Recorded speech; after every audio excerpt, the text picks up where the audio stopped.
नमस्कार, मैं हूं आशीष त्रिपाठी आपके साथ न्यूज 18 मध्य प्रदेश छत्तीसगढ़ पर फटाफट अंदाज में खबरों पर नजर डालने उससे पहले एक बड़ी खबर आपको बता दें। नई सरकार के गठन को लेकर एनडीए के घटक दलों की आज बैठक बुलाई गई है। लोकसभा चुनाव के परिणाम में एक बार फिर एनडीए को बहुमत मिल गया है और बहुमत मिलने को लेकर बीजेपी मुख्यालय पर मंगलवार की शाम को मनाया गया जश्न। अब नई सरकार के गठन को लेकर एनडीए ने आज शाम 4 बजे एनडीए के सभी घटक दलों की बैठक बुलाई है।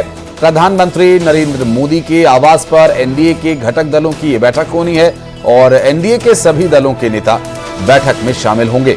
आज एनडीए घटक दलों की बैठक होनी है जिसमें की बड़ी भूमिका में एनडीए के घटक दल रह सकते हैं इस सरकार में। और जिस तरह से आंकड़ा बहुमत का एनडीए के घटक दलों के साथ मिलकर के एनडीए को मिल रहा है 292 का यह आंकड़ा। और ऐसे में आज की ये मीटिंग काफी कुछ तय करने के लिए महत्वपूर्ण है कि कैसे और क्या आगे की रणनीति रह सकती है और किसकी क्या भूमिका होगी।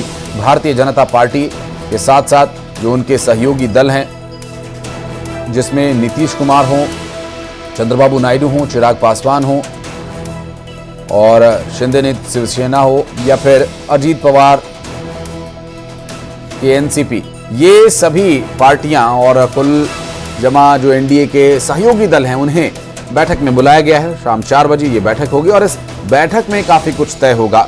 आगे सरकार के गठन में किसकी क्या भूमिका रह सकती है, क्योंकि विश्वास जीतना और भरोसे लायक बनना एक बड़ी चुनौती रहेगी। क्योंकि जिस तरह की चर्चाएं चली, कांग्रेस पार्टी नीतीश कुमार से बात कर सकती है, चंद्रबाबू नायडू से बात कर सकती है, इस तरह की चर्चाएं जब शुरू हुई तो उसके बाद हालांकि चंद्रबाबू नायडू के द्वारा इस पर स्पष्ट कर दिया गया कि वो जहां हैं वहीं रहेंगे और एनडीए के साथ वो रहेंगे।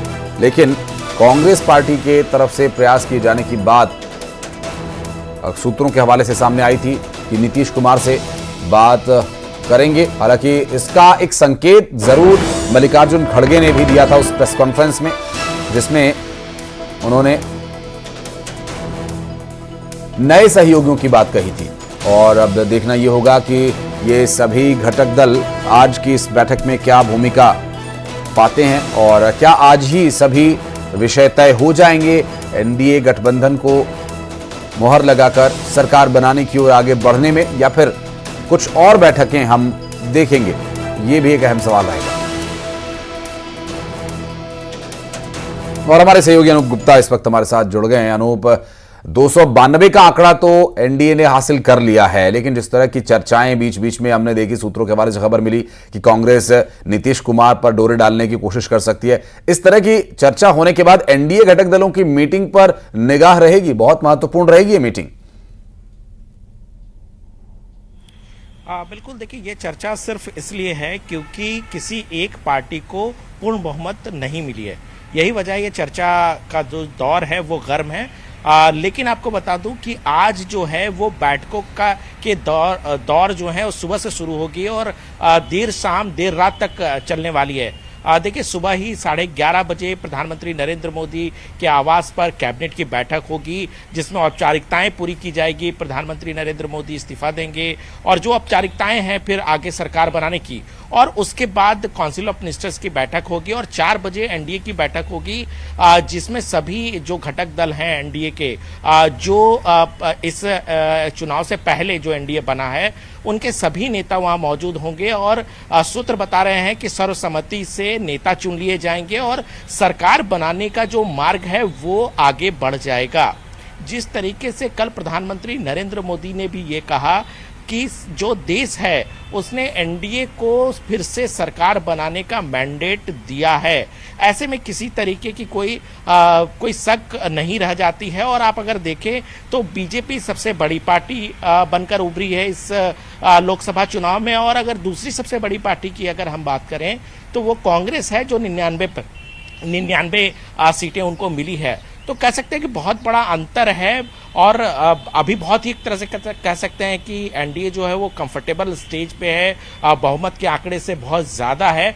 जाहिर सी बात है कि विपक्ष जरूर कोशिश में ये कोशिश रहेगी कि किसी तरीके से सरकार बना ली जाए। उत्साहित जरूर है विपक्ष, क्योंकि देखिए पिछले से बहुत ज्यादा सीटें इस बार विपक्ष और इंडिया गठबंधन लेकर आई है, तो ऐसे उत्साह जरूर है। लेकिन ये देखना सबसे बड़ी बात है, क्योंकि कल जैसे ही परिणाम आए उसके बाद से ही बीजेपी नेताओं ने अपने घटक दलों के बड़े नेताओं से बातचीत शुरू कर दी है। इससे कहीं ना कहीं कोई गुंजाइश नहीं बचती, और जिस तरीके से अगर कह सकते हैं कि बीजेपी के लिए इस समय सबसे बड़ा घटक दल कौन है, तो वो टीडीपी है। और टीडीपी के चंद्रबाबू नायडू ने साफ कर दिया है कि वो एनडीए के साथ ही रहने वाले हैं। जाहिर सी बात है जेडीयू की भी अहमियत बहुत ज्यादा है, लेकिन कल जेडीयू के नेताओं ने भी ये कहा है कि वो बीजेपी के साथ हैं, एनडीए घटक दल के साथ है। तो ऐसे में किसी तरह की कोई दिक्कत होने नहीं जा रही है। दूसरी बात है कि परमुटेशन कम्बिनेशन कैसे विपक्ष सरकार बना सकता है, कैसे जोड़ तोड़ किया जा सकता है, ये सारी जो बातें हैं वो अभी भविष्य के गर्त में हैं। जाहिर सी बात है कि अभी की जो स्थिति है उसमें एक बात तो साफ है कि एनडीए को पूर्ण बहुमत का मैंडेट मिला है और वो अब सरकार बनाने जा रही है। जी, स्वाभाविक है अनुप। और एनडीए के घटक दलों की बात करें तो इसमें नीतीश कुमार रहेंगे, चिराग पासवान रहेंगे, आपने चंद्रबाबू नायडू का जिक्र किया, वो भी इस बैठक में रहेंगे, और साथ ही शिंदे जो शिवसेना का एक नेतृत्व कर रहे हैं, गुट जो बन गया है, वहां से भी, महाराष्ट्र से भी एक भूमिका रहेगी। लेकिन महाराष्ट्र में जो परिणाम सीट्स को लेकर मिले बीजेपी को, थोड़े से निश्चित रूप से यहां पर बीजेपी को एक झटका जरूर लगा होगा, एनडीए को झटका जरूर लगा होगा। लेकिन भूमिका महाराष्ट्र की या टीडीपी की या नीतीश कुमार की कैसे तय होगी, क्या इसके बारे में भी कोई सूत्र तैयार किया गया है बीजेपी की तरफ से एनडीए में? देखिए जाहिर सी बात है, जिस तरीके से आप कह रहे हैं कि महाराष्ट्र में बीजेपी को कम सीटें मिली है, कर्नाटक में नुकसान झेलना पड़ा, पश्चिम बंगाल में बीजेपी जो चाह रही थी वो सीटें नहीं मिली है, बिहार में बीजेपी को नुकसान हुआ, ये सारी बातें कहीं ना कहीं जब सरकार बन जाएगी तो बीजेपी जरूर इस पर मंथन करेगी कि आखिर बीजेपी से कहां गलती हुई, आखिर कहां चूक हुई, जिसकी वजह से इन राज्यों में जहां जो हिंदी हार्टलैंड के राज्य हैं, जहां बीजेपी की पैठ मानी जाती है, वहां पर बीजेपी को क्यों नुकसान झेलना पड़े। ये सारी बातें जो है वो सरकार बनने के बाद जरूर इस पर मंथन किया जाएगा। जहां तक बात है अपने अलायंस पार्टनर को साथ में रखकर चलने की बात, तो देखिए कुछ दिन पहले ही जेडीयू के नीतीश कुमार एनडीए में शामिल हुए थे, तो उन्होंने बहुत सोच समझकर ही वो शामिल हुए होंगे। और जाहिर सी बात है कि कल से जिस तरीके से उनके नेताओं के बयान आ रहे हैं वो साफ कह रहे हैं कि नीतीश कुमार एनडीए में ही रहेंगे। जहां तक आगे सरकार में उनकी भूमिका क्या होगी, जेडीयू को कितना मंत्रिमंडल मिलेगा या टीडीपी के खाते में क्या क्या चीजें मिलेंगी, ये सभी बातें देखिए जब एनडीए की बैठक होगी और जब बड़े नेताओं की बातचीत होगी तो ये सारी बातें तय हो जाएगी। लेकिन टीडीपी भी इस बात को बखूबी समझती है, जेडीयू भी इस बात को बखूबी समझती है कि आज के वक्त में भारत की जनता ने सबसे ज्यादा मैंडेट और सबसे ज्यादा सीटें जो है वो बीजेपी को दी है, बीजेपी को सरकार बनाने की सीटें मिली है। ऐसे में कहीं और जाने का विकल्प वो सोच भी नहीं सकते हैं। जहां तक चिराग पासवान की बात करें, क्योंकि चिराग पासवान का स्ट्राइक रेट बहुत अच्छा है, तो चिराग पासवान शुरुआत से जब देखिए पशुपति पारस गुट से जब उनका फ्रैक्शन था, उसके बावजूद भी आपने एक चीज देखा होगा कि चिराग पासवान लगातार वो कहते रहे कि वो मोदी के हनुमान हैं। यानी कि जब उनके पास कुछ भी नहीं था, जब उनको कोई पूछ भी नहीं रहा था, कह सकते हैं कि राजनीति में, तब भी चिराग पासवान का स्टैंड एक तरह से क्लियर था कि वो मोदी के हनुमान है, मोदी के साथ वो खड़े हैं। तो ऐसे में चिराग पासवान का कहीं जाना अब मुमकिन दिखता नहीं है। टीडीपी ने पहले से ही साफ कर दिया है कि वो एनडीए के घटक दल हैं और आगे भी रहेंगे, और यही जो स्टैंड है वो जेडीयू का भी फिलहाल दिखता है जी। और इसका एक हमने दृश्य देखा भी था कि जब वाराणसी में पीएम मोदी नॉमिनेशन फाइल करने के लिए गए थे तो ये सभी दल, इनके प्रमुख नेता वहां पर प्रधानमंत्री नरेंद्र मोदी के साथ खड़े नजर आए थे और ये एक संदेश था कि सभी साथ हैं। लेकिन चुनाव परिणाम आने के बाद आंकड़ों ने कुछ बदलाव किया, लेकिन इन बदलावों के साथ भी वो भरोसा, वो लीडरशिप क्वालिटी यहां पर बीजेपी मेंटेन कर पाई है और ये घटक दल उनका साथ देंगे, ये भी एक बड़ी और महत्वपूर्ण बात रहेगी। और आज की बैठक पर अनु बहुत महत्वपूर्ण निगाह रखनी पड़ेगी और आज की बैठक में क्या कुछ निकलता है ये भी हम जानने के लिए फिर संपर्क करेंगे आपसे। बहुत बहुत शुक्रिया आपका इस पूरे मामले पर डिटेल देने के लिए। और इंडिया गठबंधन के सभी घटक दलों की आज एक बैठक होनी है और मल्लिकार्जुन खड़गे के आवास पर यह बैठक आयोजित की जाएगी।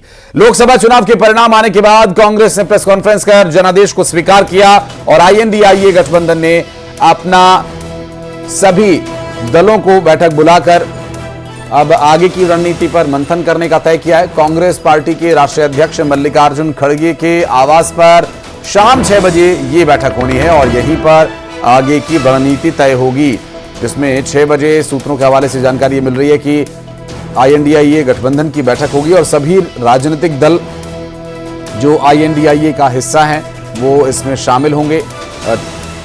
यहां पर TMC की भूमिका को लेकर सवाल उठ रहे थे, तो जानकारी तो ये भी मिल रही है कि TMC से अभिषेक बनर्जी यहां पर प्रतिनिधित्व करेंगे। हालांकि ममता बनर्जी जिन बैठकों में गई वो चुनिंदा ही बैठकें हैं। INDIA की जितनी भी बैठकें हों इसमें कम से कम बैठक में ही ममता बनर्जी नजर आई थी। अब यहां पर अभिषेक बनर्जी को अपना प्रतिनिधित्व देकर वो भेजेंगी और यहां से तय होगी आगे की रूपरेखा। जिस तरह से पश्चिम बंगाल में TMC का प्रदर्शन रहा है और अभी भी वो घटक दल के रूप में यहाँ का हिस्सा है और ऐसे में अभी की स्थिति जो नजर आती है उस पर बैठक में काफी कुछ तय होना बाकी है, क्योंकि कांग्रेस पार्टी की अगर इंडिविजुअल बात करें तो 99 सीटें कांग्रेस पार्टी के पास हैं और उनके पूरे अलायंस में 234 का आंकड़ा उन्होंने छुआ है। बहरहाल अब देखना होगा कि आज की बैठक में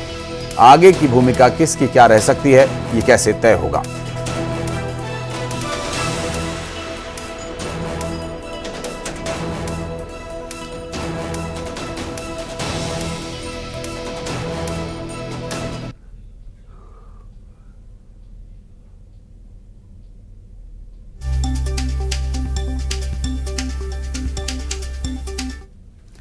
और चलिए अब बढ़ते हैं आगे, फटाफट अंदाज में खबरों पर नजर डालेंगे। शुरुआत करेंगे सुपरफास्ट 100 की। लोकसभा चुनाव में एक बार फिर एनडीए को बहुमत। एनडीए